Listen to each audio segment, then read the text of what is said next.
Greetings everyone. Now today I want to talk about something that's extremely prevalent. This theme that I want to talk about is so prevalent that it actually affects people in the area of marriage, family, society in general. And though temperance or gossip seems to be the #1 sin in the church today, this thing that I want to talk about today is so effective that it actually replaces all these things together. This topic is so prevalent that it even affects our mental capacity, even our physical capacity, and that subject is the subject of pornography. You see, the pornography industry has a very serious effect on the people on a wide scale. I mean, everywhere we go, we literally see images, we see things such as newspapers, we see it on billboards, etc. And it's become so available on devices like laptops, iPhones, iPads, tablets, even on our children's devices, that it's even been said that children exposed to pornography come to an age of at least 12 years old. I mean, as ridiculous as it sounds, I remember watching this advert on TV one time.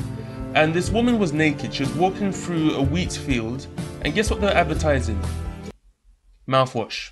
Now, the reason why I wanted to talk about this topic is because in light of current events, in light of Bible prophecy, I noticed that this sin has become one of the biggest sins, not only in the world, but in the church as well.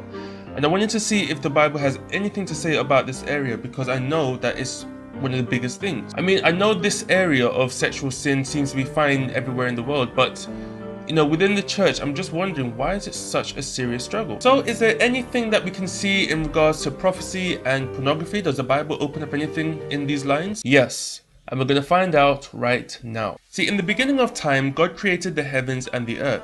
In 6 days he made this world, and on the 7th day he rested from all his works which he had made. Now, on the 7th day, God called it the Sabbath day because he wanted all mankind to know that it was him that was the creator. What's also interesting is that God made another institution in the beginning known as marriage. Adam and Eve were the first pair that God put together, and thus it was God who established the marriage covenant.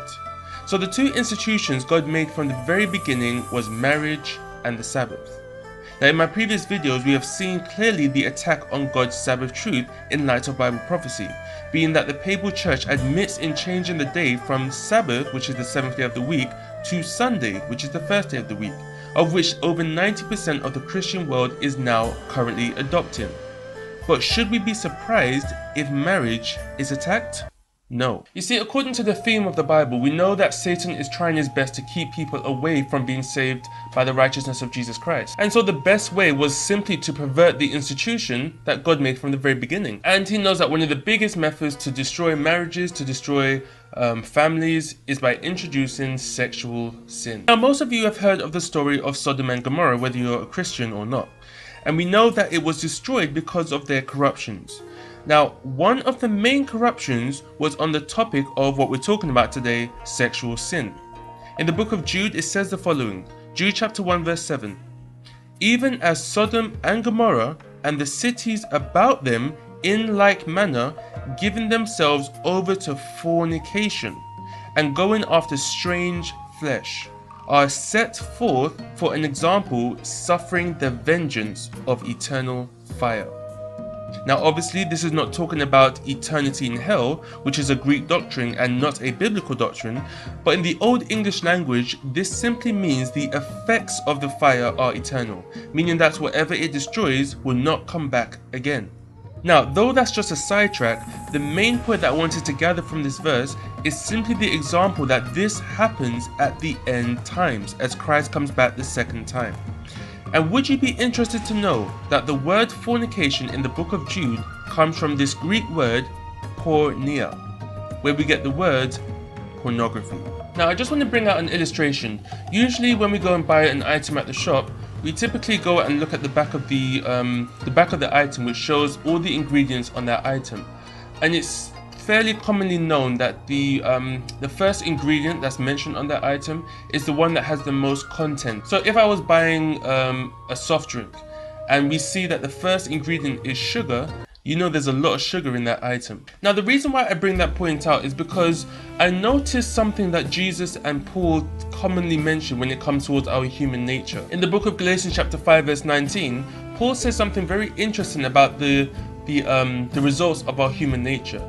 He says, "Now the works of the flesh are manifest, which are these: adultery, fornication, uncleanness, and lasciviousness. And as you look up the meaning behind these words, all of them have a connection with sexual sin. Again, notice what Jesus Christ says about the issue. Mark chapter 7 verse 20 to 23.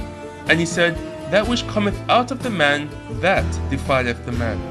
For from within, out of the heart of men proceedeth evil thoughts, adulteries, fornications, murders, thefts, covetousness, wickedness, deceit, lasciviousness, an evil eye, blasphemy, pride, foolishness. All these evil things come from within and defile the man." Friends, is it a coincidence? No. So we know on a secular level as well as a biblical level, we're seeing that sexual sin has become such such a huge thing that's happening in the world today. But at the same time, I want to submit to your thinking that there's something even deeper about this issue. Because originally, at the beginning of this video, I asked, was there any connection between prophecy and porn? So though we've seen things on a biblical and a secular standpoint, and we've just seen a few snippets, we're going to see now, how does this all have an effect in prophecy? And we're going to see that in part 2. Now, there's a lot that's going to be said on this topic, so we're not going to have just part 1 and part 2. We're going to have 3 parts to this whole series of prophecy in porn. In part 2, we're going to see how this all has an effect in the Old and in the New Testament, and even in the book of Revelation. We're going to see how all these things come together. At the same time, I'm probably going to experience a lot of questions, because I know that some of the things that's going to be mentioned will cause a lot of questions and a lot of arousal. So if you want to leave your questions or your comments, you can inbox me, or you can leave your comments in the boxes below, and we'll see if we can answer them for you as soon as possible. But before I finish this video, I just want to make sure that it's clear that, you know, these matters are not just based upon the surface level. I know that these things come from a very deep-rooted foundation, because people don't just do things because they want to do it. It comes from an issue, a real issue as well.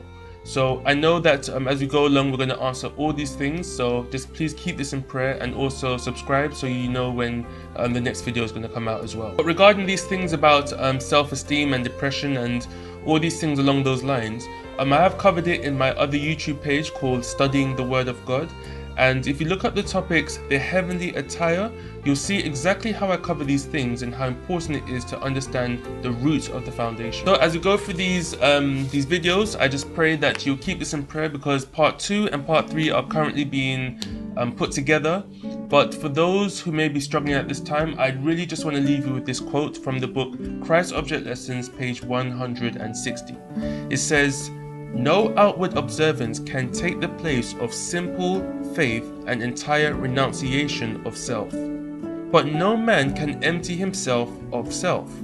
We can only consent for Christ to accomplish the work. Then the language of our soul will be, Lord, take my heart, for I cannot give it. It is thy property. Keep it pure, for I cannot keep it for thee. Save me in spite of myself, my weak, unchristlike self. Mold me, fashion me, raise me into a pure and holy atmosphere, where the rich current of thy love can flow through my soul." Thank you all for watching. I'll see you in part 2. So God bless. Bye for now.